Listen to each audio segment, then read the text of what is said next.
bonjour. Merci d'avoir répondu favorablement à notre demande, d'être venu jusqu'à nous pour présenter votre vision de l'architecture, de la sensorialité et du handicap dans le cadre du INSA Hackathon. Les étudiants vous remercient, l'équipe organisatrice vous remercie. Vous êtes architecte, vous êtes enseignant en design. Je vous donne la parole. À vous. Bonjour, donc je suis Emmanuel Negroni, j'ai 54 ans, donc effectivement je suis professionnel, alors j'ai une formation d'architecte designer, je suis professionnel depuis 90. J'ai d'abord commencé par pendant une dizaine d'années de faire des marchés publics en association, en tant qu'associé avec mon frère, qui est Frédéric Negroni. On a donc réalisé beaucoup de marchés publics classiques, et en 2010-2011, j'ai découvert un peu le monde du handicap au travers d'un concours d'architecture que nous avons gagné à cette époque-là. Et c'était donc une masse à réaliser. Voilà. Parallèlement à ça, j'ai enseigné à l'école Boulle, Penningen et dernièrement à Strat. Voilà. Pour des 5e années d'architecture et suivi de diplôme. Et mon travail était orienté aussi beaucoup vers l'architecture sensorielle. Donc pour en revenir, donc j'ai découvert un peu ce monde dans les années 2010-2011. Suite à ce concours d'architecture, et très vite, je me suis rendu compte que le cahier des charges qui nous était donné à l'époque était un cahier des charges extrêmement technique, avec aucun lien aucun rapport avec les gens qui allaient vivre à l'intérieur de ces bâtiments. Donc ça a été une première prise de conscience, où le cahier des charges, il est allé directement à la poubelle. Et à partir de là, j'ai réécrit un cahier des charges à ma façon, en me renseignant, en découvrant un peu ce monde-là. Voilà. J'étais extrêmement choqué par la façon dont on prenait en compte les besoins des personnes avec déficience intellectuelle. En gros, on demandait de faire des clapiers, et c'est tout ce qui importait. Voilà. Avec, bien sûr, des normes handicapées qui ne correspondent d'ailleurs pas toujours aux besoins des gens qui sont à l'intérieur. Et ça, c'est un autre débat. Donc, j'ai fait aussi la rencontre du maître d'ouvrage. Ça, c'est très important, parce qu'un projet ne se fait pas à deux, se fait pas seul, se fait à plusieurs.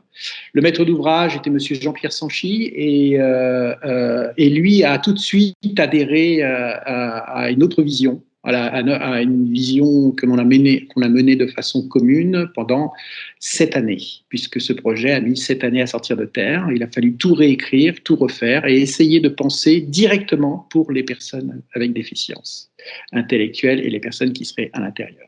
Ça a été un énorme travail, parce qu'il y a très peu d'écrits actuellement dessus. Il n'y a pas beaucoup de confrères, très peu de confrères qui travaillent sur ce thème-là. Donc il a fallu un peu y aller à tâtons, faire des erreurs comme tout le monde, et apprendre, et puis avancer. Voilà. Et ce bâtiment est sorti de terre en 2015, qui s'appelle l'Éveil du Scarabée. Voilà. Et donc c'est à Champcevrais, en Bourgogne-Franche-Comté. Il se trouve à Champcevrais, donc près d'Auxerre. Voilà, il existe, il fonctionne depuis 5-6 ans, et tout a été pensé. Toute l'ergonomie intérieure et même extérieure a été pensée pour le mieux-être, le bien-être des personnes avec déficience intellectuelle. Je pense que c'est très très important de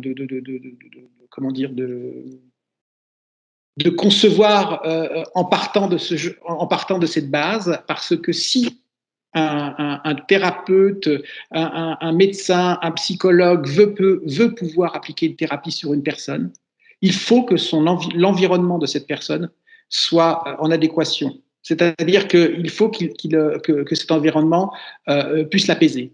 Et dans 90% des cas, dans les établissements de soins, vous avez des environnements qui sont inadaptés aux personnes avec des déficiences intellectuelles. Donc à partir de là, les gens ne peuvent pas recevoir de bonnes thérapies, ne peuvent pas être réceptifs.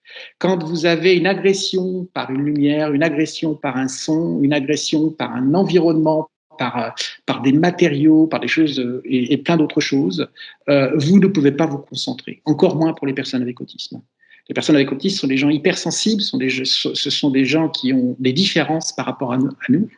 Et ces différences, elles sont sur l'hypersensorialité. Et donc, si on ne les prend pas en compte, il n'y aura pas de communication possible, surtout avec les non-verbaux. Quand je dis communication, c'est-à-dire le relationnel qu'il peut y avoir dans une thérapie. Voilà. Donc, c'est quelque chose qui est primordial, mais qui n'est jamais pris en compte. Voilà. Et tout mon travail depuis maintenant 15 ans consiste à essayer de faire connaître cette particularité de l'architecture qui, je pense, a un avenir.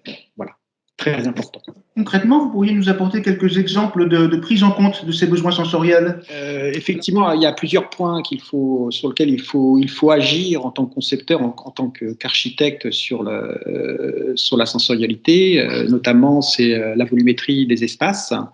Elle est très importante parce que, surtout chez les personnes avec autisme, elles vont avoir des sensations complètement différentes d'une personne à l'autre. Et c'est en ça que c'est très compliqué, parce que quand vous faites un volume, il faut pouvoir que dans ce volume, tout le monde se trouve bien. Donc l'idée, c'est d'abord de travailler beaucoup la fluidité. La fluidité des circulations, c'est très important. Surtout quand ce sont des établissements où les gens vont y passer toute leur vie, ou une partie de leur vie. Donc il faut bannir, dans un premier temps, tout ce qui est retour en arrière. C'est-à-dire tout ce qui est couloir avec une arrivée sur un mur où il faut repartir en arrière. Ça, c'est complètement à bannir. Il faut plutôt privilégier les circuits, donc la possibilité de circuits, parce que quand une personne dans la journée a besoin de marcher et d'aller à un point à un autre, si c'est pour aller d'un point, pour revenir en arrière et de revenir à ce point, ça c'est complètement...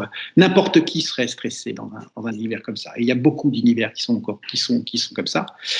Donc, essayer de réduire au maximum les couloirs, parce qu'il y a toujours un côté anxiogène dans un couloir, et plutôt multiplier les espaces avec des différences de ressenti. C'est-à-dire donner la possibilité d'avoir des espaces avec de la hauteur sous plafond, avec de la lumière, et aussi avoir son contraire, c'est-à-dire avoir des espaces beaucoup plus avec des hauteurs sous plafond assez basses, car chacun pourra y trouver son mieux-être dans l'espace. Voilà. Privilégier aussi les courbes, qui apportent une douceur et surtout par rapport à la circulation. D'autant plus que les angles, tout ce qui est agressif, tout ce qui est arête, tout ce qui est peuvent servir en cas de crise plastique, peuvent servir d'automutilation pour certaines personnes. Donc, il faut tout ça, c'est quelque chose qui est à prendre en compte. Et même pour les matériaux, par exemple, souvent on dit qu'il faut des matériaux résistants. Non, ce qui est faux. Il ne faut pas des matériaux résistants, parce que les matériaux résistants, la personne va se blesser dessus. Il faut des matériaux souples qui résistent au choc. Et c'est ça qui est compliqué aussi, et à prendre en compte, parce que il faut trouver les bons matériaux aussi qui soient adéquats à l'environnement des personnes avec autisme. Donc ça, c'est pour ce qui est de la volumétrie. D'autre part, les passages. Les passages sont très importants d'une pièce à une autre. Les passages sont très importants d'un univers à un autre. Et la porte est quelque chose de très anxiogène. Qu'est-ce qui se passe derrière une porte? Donc, toujours avoir la possibilité de pouvoir voir, observer avant de pénétrer. Et ça aussi, c'est des choses qui sont à prendre en compte, c'est-à-dire que on ne se retrouve pas devant un mur, devant une porte complètement fermée, peut-être avec des systèmes comme un Oculus ou des petites ouvertures sur les côtés, de pouvoir voir. Ensuite, il y a l'autre chose à prendre en compte dans une volumétrie, c'est de pouvoir observer sans être vu. Ça aussi, c'est des choses qui sont importantes. Donc, il faut pouvoir, avant d'arriver, par exemple, dans l'espace commun, qui peut être l'espace de restauration, une personne peut très mal vivre le fait d'être regardée par 10 autres personnes. Donc, il faut qu'elle puisse arriver, puisse observer, s'apaiser et ensuite pénétrer dans l'espace. Donc, il y a toute une espèce de sensibilité à avoir entre le point d'intimité le plus important qui est la chambre et l'espace et l'espace public qui peut être le restaurant, et multiplier les zones d'intimité entre ces deux espaces. Il faut bannir absolument la configuration suivante qui est la chambre, le couloir, l'espace de vie. On ne vit pas comme ça. On ne vit pas comme ça. Pourquoi le faire vivre à des gens, à d'autres personnes? Donc, il faut multiplier les zones d'intimité. On doit pouvoir se retrouver à 1 personne, à 2 personnes, à 3 personnes, et ensuite à 10 ou 15 personnes. Mais il doit y avoir une graduation dans les circulations, c'est très important. Voilà. Ça, c'est pour ce qui est globalement de la volumétrie. Autre point aussi, moi j'ai tendance à travailler beaucoup les lignes de fuite. La ligne de fuite, c'est une chose qui est importante parce qu'en période de stress, la ligne de fuite, elle va permettre à l'œil de chercher un apaisement. Donc une ligne de fuite, je prends un exemple très simple, c'est la ligne d'horizon, le bord de mer. Si vous allez au bord de la mer, vous avez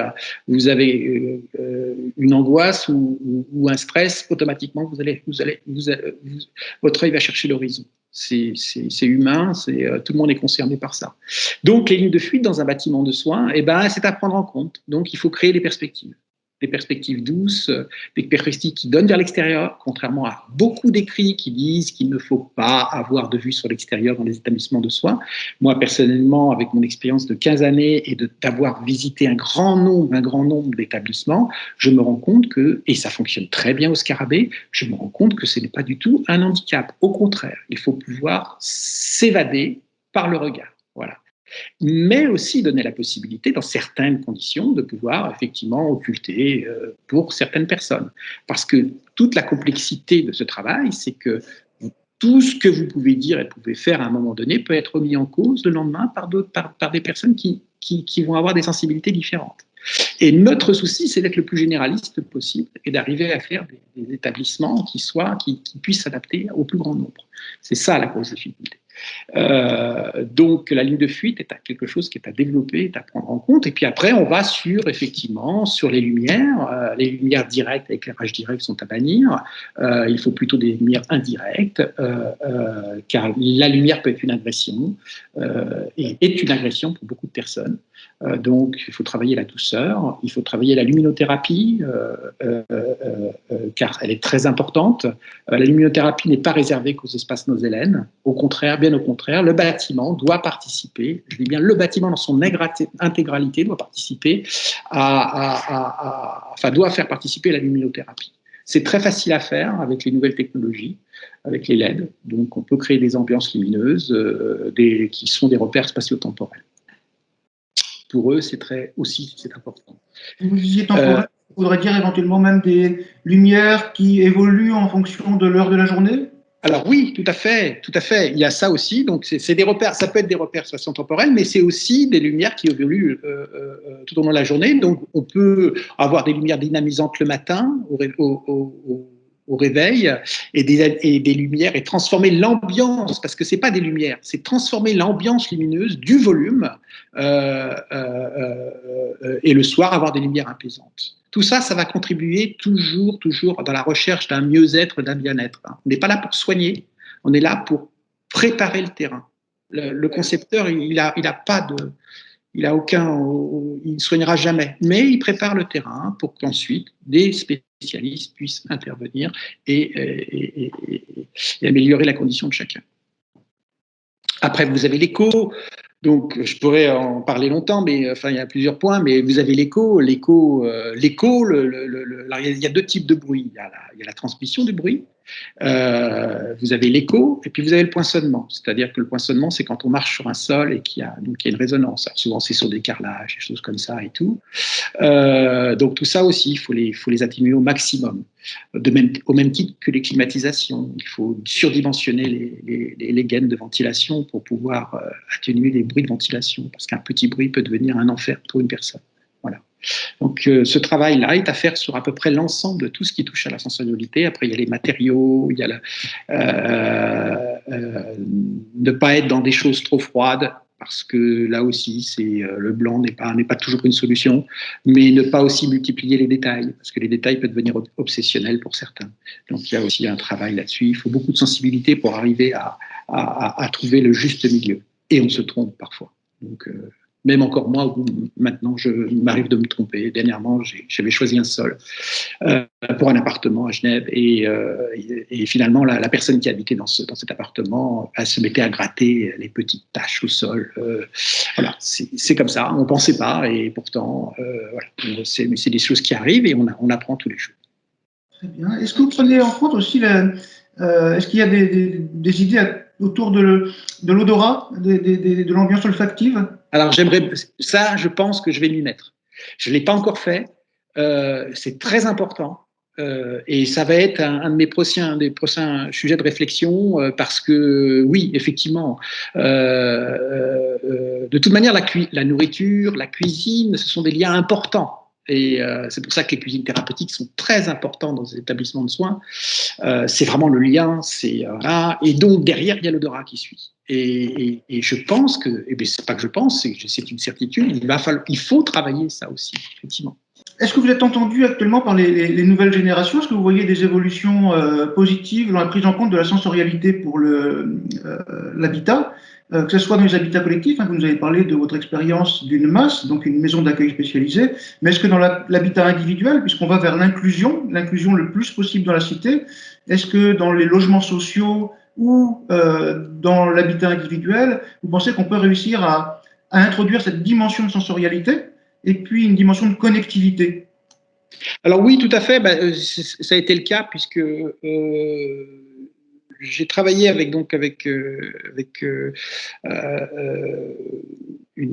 établissement qui s'appelle les EPI, qui est un établissement public, une grosse structure à Genève, en Suisse, où là, on a développé un appartement pour personnes avec autisme et avec grosse déficience intellectuelle. Donc on a fait un appartement expérimental, et donc j'ai transposé les grands principes du Scarabée sur cet appartement. Alors bien sûr, ça ne ressemble pas du tout, mais les grands principes sensoriels y sont. Donc lumière, luminothérapie, volumétrie, suppression des couloirs, tout ça a fait que voilà. Et donc cet appartement, alors on a travaillé énormément l'acoustique. On a travaillé donc parce que c'était un appartement avec des combles, et donc tous les combles ont été recouverts d'une toile très performante acoustiquement, pour éviter au maximum les échos. Il y avait 2 personnes dedans à l'intérieur, plus des personnes qui les encadraient. Et donc voilà, donc on peut transposer effectivement ces grands principes sur de l'habitat individuel. Je considère l'appartement comme un refuge. C'est-à-dire que et c'est ça qui peut être très intéressant, c'est-à-dire que c'est ça qui va créer la passerelle vers l'inclusion. Un appartement pour des personnes, je prends le cas des personnes avec autisme, des appartements, d'abord il faut les intégrer en plein cœur de ville, en plein centre de ville. Il ne faut surtout pas les mettre dans des endroits calmes, mais en tout cas au cœur de la société, avec des possibilités de pouvoir faire beaucoup de choses à pied tout autour. Donc ça, c'est une chose importante. Mais ces appartements doivent être conçus comme des refuges. C'est-à-dire que quoi qu'il arrive, une personne hypersensible, dès qu'elle va sortir dehors, quel que soit son niveau, et même les Asperger, vous discutez avec les Asperger, ils vous diront exactement la même chose, ils vont ressentir des agressions systématiquement. Alors elles vont être plus ou moins graduées, des choses qui vont très bien se passer, mais il y aura toujours des agressions. Quand je parle d'une agression, attention, c'est des bruits des pots d'échappement, c'est les odeurs, c'est le monde, voilà, c'est plein de choses, hein, c'est pas des agressions. Et donc, il faut concevoir les appartements comme des refuges. Donc à partir de là, on ouvre la porte et hop, il faut vraiment faire redescendre la tension le plus vite possible. Donc ce travail sur la sensorialité est très important, voilà, et est à prendre en compte. D'ailleurs, dans un autre registre, j'ai essayer de développer à un moment donné du mobilier qu'on pouvait mettre dans les espaces publics pour faire redescendre l'attention. Quand vous êtes dans une gare et que vous êtes autiste Asperger, eh bien, à un moment donné, vous avez peut-être le besoin, le ressenti à un moment donné où trop d'informations arrivent, et là, il faut trouver une zone d'apaisement. Et effectivement, j'ai imaginé un mobilier spécifique où la personne va récupérer, va baisser sa tension pendant un quart d'heure, 20 minutes, et ça, on pourrait l'avoir dans plein d'établissements publics. Encore une fois, c'est très important. C'est pas à eux de s'adapter à nous. C'est à nous de nous adapter à eux. Et trop souvent, on l'a toujours fait de la première façon. Et là aussi, les espaces publics sont tels, ça ne leur convient pas, c'est à nous de nous adapter à eux, donc de proposer des choses qui puissent leur convenir. Voilà. Est-ce que vous avez déjà eu des exemples d'aménagement destinés à réduire les risques d'accidents domestiques? Est-ce que c'est une préoccupation lorsque vous avez conçu des projets? Alors oui et non, parce qu'on est toujours confronté aux équipes. Donc, c'est elles qui nous disent, par exemple, si je reprends l'appartement expérimental en Suisse, à Genève, tous les placards devaient avoir des serrures. C'est un choix. Là-dessus, je n'ai pas à intervenir. Elles avaient décidé que c'était ainsi, donc voilà, ce serait ainsi. Donc, là, par contre, on rentre dans une espèce pas une espèce, on rentre dans une technicité que l'on doit travailler avec les équipes.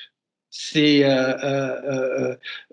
encore une fois, nous sommes des généralistes. Le concepteur est un généraliste. Il va proposer des volumétries, il va proposer des ensembles de choses. Mais après tout le fonctionnement, il faut le faire avec les équipes. Et c'est en ça que le travail est intéressant d'ailleurs. Donc là-dessus, je suis tributaire des maîtres d'ouvrage, complètement. Parce que encore une fois, chaque individu est complètement différent et surtout dans l'autisme, et donc il faut s'adapter en fonction d'eux. Voilà. Une vraie individualisation, c'est une des clés de la réussite. Oui.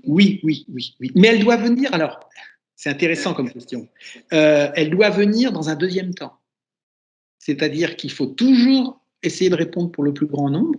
Donc, c'est déjà travailler l'environnement. Et ensuite, l'individualisation, elle vient dans un deuxième temps. Si vous commencez par l'individualisation, et là on rentre dans quelque chose qui est très, très tabou pour moi, personnellement, c'est-à-dire, par exemple, la relation avec les parents.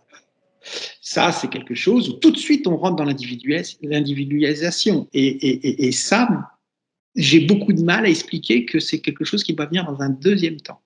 Parce que nous ne travaillons pas pour une personne, nous travaillons pour un maximum de personnes. Mais c'est bien de le faire, mais c'est quelque chose qui vient après. D'abord, il faut concevoir l'environnement, le cocon, et ensuite on travaille la personnalisation. Voilà. En termes de connectivité, est-ce qu'il y a des sujets qui vous intéressent, des solutions que vous aimeriez découvrir? Est-ce que vous avez des messages à faire passer aux étudiants de l'INSA qui sont en pleine réflexion dans le cadre de ce hackathon? Qu'est-ce qu'ils peuvent faire pour améliorer demain, l'habitat de demain? La connectivité, on y a pensé à l'époque, mais c'était encore un peu tôt. Mais on y avait déjà réfléchi pour le scarabée. C'était effectivement un lien avec les proches, grâce à la connectivité, beaucoup plus important, puisqu'on pouvait très bien imaginer qu'au travers de leur télévision, ils puissent le soir discuter avec leurs proches, qui sont souvent très loin et qui ne peuvent pas venir toutes les semaines. Donc effectivement, ça c'est quelque chose qui est à développer, mais qui est facile en plus, qui est très facile. La preuve, vous voyez, on se parle en visio, donc c'est. Après, il y a tout le côté numérique qui est à développer, parce qu'on sait que, par exemple, il y a beaucoup d'applications numériques qui sont très très bénéfiques pour les personnes avec déficience intellectuelle. Mais ça, il y a beaucoup de gens qui travaillent là-dessus. Ce n'est pas mon travail personnellement, mais je pense qu'il y a beaucoup de choses à faire. À faire là-dessus. Et c'est pareil avec des applications, par exemple pour une personne qui est autiste Asperger, savoir qu'à tel endroit elle peut avoir des zones d'apaisement dans la ville, C'est important à savoir, c'est très facile à géolocaliser, voilà, là, à tel endroit vous pouvez, parce que je pense que la ville devrait s'équiper de zones d'apaisement pour toutes ces personnes-là. C'est pas compliqué, ça coûte pas des milliers d'essence, c'est simplement une volonté. Il faudrait qu'il y ait une volonté derrière, une volonté de, de, de nos politiques, mais c'est tout à fait faisable. Et je crois d'ailleurs, je ne veux pas dire de bêtises, mais je crois d'ailleurs que les pays nordiques le font déjà. Donc voilà. Oui, effectivement, le numérique a son rôle à jouer là-dedans, bien évidemment. Bien. Est-ce que vous sentez qu'il y a des progrès dans la prise en compte de ces besoins? Vous êtes au contact des étudiants. Est-ce que vous sentez que les nouvelles générations sont plus ouvertes, plus à l'écoute? Les étudiants sont, le monde de demain est déjà en train de se construire et qu'il est, oui, plus à l'écoute ou pas? Oui, donc ça c'est aussi un sujet important. Et oui, effectivement, le monde de demain est très à l'écoute. Le monde de demain, je reçois sans arrêt des demandes d'interview pour des jeunes architectes, et c'est pas que pour la France, mais c'est pour l'Europe, et c'est pour les pays du Maghreb, beaucoup, les pays du Maghreb aussi se penchent là-dessus. Donc ce sont des jeunes architectes qui font leur diplôme d'architecture sur l'architecture sensorielle et qui me demandent des renseignements. On voit qu'il y a une véritable prise de conscience de la jeune génération. Donc si vous l'avez de la part des concepteurs, vous l'aurez automatiquement de la part des donneurs d'ordre, c'est-à-dire des maîtres d'ouvrage. C'est vraiment un problème générationnel. En contrepartie à ça, ma génération n'est absolument pas sensible à ça, aussi bien de la part des concepteurs que de la part des donneurs d'ordre. Mais vraiment pas sensible du tout. Alors, quand vous rencontrez des gens, ils vont dire « Ah oui, c'est très intéressant et tout », mais ça ne va pas plus loin, quoi. Ça ne les touche pas. C'est vraiment, et je crois, et je pense que c'est un problème générationnel. C'est-à-dire que c'est la société qui finalement nous amène à penser des choses. Et je le vois par les étudiants. C'est vraiment un sujet qui les préoccupe énormément. Donc, l'architecture sensorielle, je pense que va énormément évoluer dans les années à venir. Mais pour l'instant, on en est encore assez balbutiement. Et est-ce que l'architecture sensorielle est plus chère que l'architecture ordinaire? Est-ce qu'il y a un coût qui est beaucoup plus important? Ensuite, on peut imaginer naturellement l'économie qui est faite dès lors que les gens se sentent mieux et qu'ils ont besoin d'un accompagnement moindre peut-être parce que ça va un peu mieux. Alors, très juste, deux choses. Effectivement, ça coûte plus cher. Il ne faut pas se leurrer. Mais ça coûte pas. On n'est pas dans la muséothérapie, on n'est pas dans la muséographie, on est dans des coûts. On va dire qu'on construit un établissement de soins dans des coûts inférieurs à du HLM, il faut le savoir quand même en France, ce qui est quand même assez bon. Et puis là, on va approcher des coûts de HLM. Allez, HLM type parisien, mais voilà, enfin, c'est des coûts qui restent encore raisonnables. Mais oui, effectivement, c'est plus cher. Mais il y a deux choses. C'est qu'effectivement, cet impact joue sur effectivement l'aspect thérapeutique qui après peut-être va réduire, et d'ailleurs au Scarabée, il y a une réduction des médicaments. Ils se sont aperçus au bout de 5 ans. Donc va améliorer les thérapies qui sont en place. Donc ça, il faut le prendre en compte. Mais ici, il y a un autre point important, c'est que si on veut penser le bâtiment de soins, parce que faut pas se leurrer, le bâtiment de soins pour personnes avec déficience intellectuelle est indispensable pour le monde à venir. On a beau entendre tous les discours, l'inclusion, c'est pas vrai. Si vraiment vous allez dans les établissements de soins, si vraiment vous êtes au contact des personnes avec déficience intellectuelle, vous allez voir très vite qu'il y a des gens qui ne pourront jamais intégrer la vie active. C'est comme ça, on peut rien y faire. Il y a des degrés. Il ne faut pas généraliser, il y a des degrés, tous ces degrés sont à prendre en compte. Donc, l'établissement de soins est indispensable. Simplement, il est à repenser complètement. C'est l'établissement de soins qui doit être l'inclusion, qui doit faire partie de l'inclusion. Et pour cela, moi, j'émets des idées dans le fait où, souvent, quand on vous demande de concevoir, et dernièrement ça a été le cas, on m'a demandé de concevoir un IME en région parisienne, mais le bâtiment, c'était un bateau. Il y avait des salles de sport, il y avait des piscines, Et puis alors après, on vous dit, ah mais attendez, on a que 4 millions, on a que 3 millions pour construire le bâtiment, et vous construisez 1600 mètres carrés. Donc, forcément, vous vous retrouvez avec un coût du mètre carré qui est dérisoire. Et donc, qu'est-ce que vous faites? Encore une fois, vous faites des établissements qui ne sont pas adaptés pour les gens qui seront à l'intérieur. Alors que l'inclusion, si vous comprenez ce que c'est, enfin, si on intègre l'inclusion, mais les salles de sport, elles ne sont pas utiles. Les piscines, elles ne sont pas utiles. Au contraire, il faut pousser les jeunes à aller dans le tissu urbain et participer. Et c'est au pouvoir public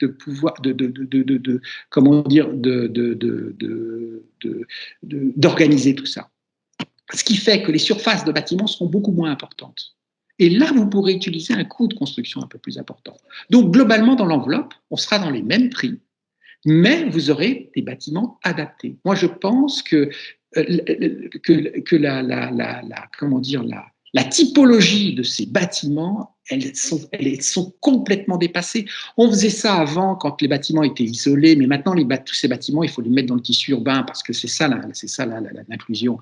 Donc, dans le tissu urbain, vous avez des salles de sport à côté, et il faut pouvoir l'organiser. Et ensuite, vous faites des bâtiments beaucoup plus petits, mais beaucoup mieux adaptés aux gens qui sont à l'intérieur. Voilà. Si vous avez des exemples d'outils connectés qu'on peut intégrer dans un appartement, est-ce que vous pourriez nous en parler? Est-ce que vous avez déjà eu l'occasion de travailler sur ces sujets-là? Oui, j'ai développé un produit que j'appelle Ondulation, qui est un siège connecté. Ce siège, alors bon, je ne peux pas en dire énormément parce que c'est un prototype, parce qu'il n'est pas encore complètement terminé, parce que je suis en recherche de budget pour finaliser le projet, mais le projet est bien avancé. En gros, c'est un élément connecté, un siège connecté qui va permettre, donc dans un établissement de soins, mais ça peut être aussi dans n'importe quel endroit, donc un objet qui va être accueillant, qui va attirer, qui va donner envie de s'asseoir. Donc on va partir d'un siège et qui va permettre, avec une technique bien particulière, quand la personne va être assise dans le siège, on va pouvoir relever un tas d'informations la concernant.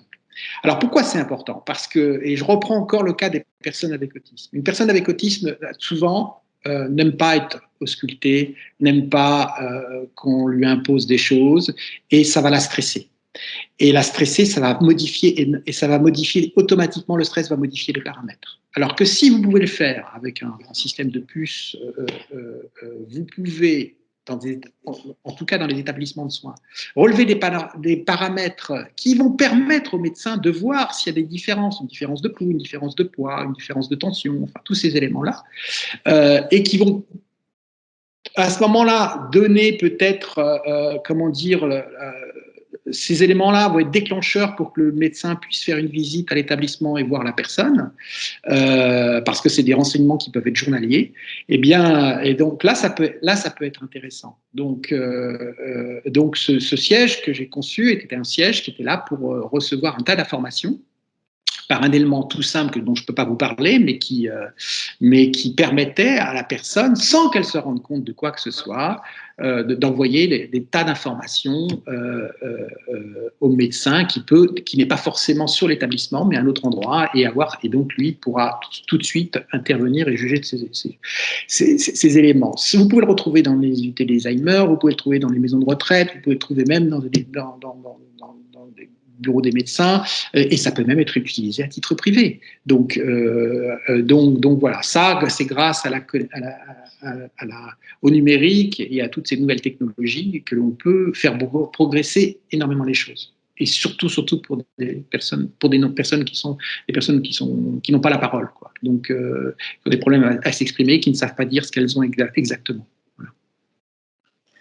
Dans le cadre de INSA Hackathon, la parole est très libre, et donc, est-ce qu'il y a une question à laquelle vous souhaiteriez répondre qu'on ne vous pose jamais? Oui. Carte blanche à Emmanuel Negroni. Oui.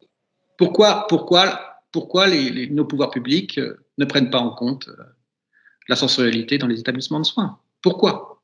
C'est la question que j'aimerais qu'on me pose, c'est la question avec laquelle j'aimerais débattre avec eux, avec le ministère du Handicap, parce que j'ai beau essayer, mais je n'ai jamais obtenu de réponse. alors c'est vrai que ça demande une prise en compte et une réflexion importante, parce que si vous voulez, si ma profession, elle a besoin d'évoluer, elle a besoin, mes réflexions, elles ont besoin d'évoluer, mais je ne peux pas le faire seul. Il faut que je le fasse avec les autres professions qui touchent à ce type de handicap. Donc, si vous voulez, c'est une mise en commun de plein d'informations où là, on va pouvoir avancer. Et actuellement, le gros souci, c'est que chacun travaille dans son coin. Chacun travaille et chacun pense avoir la bonne réponse. Le monde du handicap est jonché de batailles de clochers. Ça ne fait pas avancer les choses. Et je pense que nos pouvoirs publics ont une parole importante dans tout ça. Ils devraient fédérer un peu tout ça. Et il y a des choses à développer, il y a des choses à faire, ne serait-ce que les pouvoirs publics viennent visiter Veille du Scarabée. C'est un bâtiment qui est expérimental, ça fait 5 ans qu'il existe. On a des résultats, les médecins sont là pour l'attester. Qu'ils viennent voir ce qu'il s'y passe et voir ce qu'on peut faire après pour les prochains, parce que c'est vraiment qu'une base, ça, une base qui a besoin d'être développée. Voilà. Et c'est ça, je trouve, l'énorme manque qu'il y a actuellement, c'est qu'il n'y a pas de prise en compte du tout de la sensorialité par aussi bien les professionnels que les pouvoirs publics. En revanche, comme je le disais précédemment, cette prise en compte, elle est très importante et extrêmement bien intégrée chez les jeunes générations. Ça, alors là, c'est évident. C'est évident. Voilà. Mais n'attendons pas à 20 ans. Essayons peut-être déjà de commencer les choses, préparer le terrain pour nos jeunes. Voilà. Donc, c'est vraiment un appel à décloisonner, à faire que des métiers différents puissent collaborer autour d'une problématique, d'avoir une démarche presque de Living Lab où on co-crée tous ensemble en associant, si possible, les personnes en situation de handicap elles-mêmes. Bien sûr, mais tout est. Je suis ouvert à tout, mais ce qu'il faut, c'est que ce que je remarque, moi, c'est que chaque profession a sa façon de faire et n'écoute pas l'autre. Et c'est un peu dommage. On n'est pas là pour s'imposer des choses. On est là pour travailler ensemble. Et pour avoir visité énormément d'établissements de soins, même à titre privé, moi je sais que c'est une petite parenthèse, mais j'ai développé à titre privé le sport pour le monde du handicap et pour le sport pour le monde des déficients intellectuels. Notamment au travers de la boxe, c'est une salle de boxe qui s'appelle le Ring Parisien à Paris. Je vois bien qu'on est toujours tout seul dans notre coin.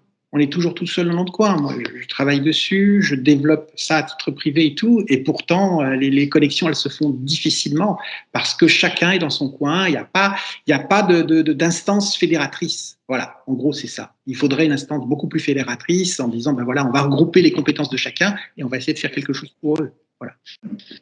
Ou des initiatives locales qui puissent fédérer donc des personnes différentes, et y compris la mixité des publics. Oui. Merci beaucoup, Emmanuel Negroni. Merci à vous. Participation au INSA Hackathon 2021. Merci à vous et bonne chance et bonne continuation.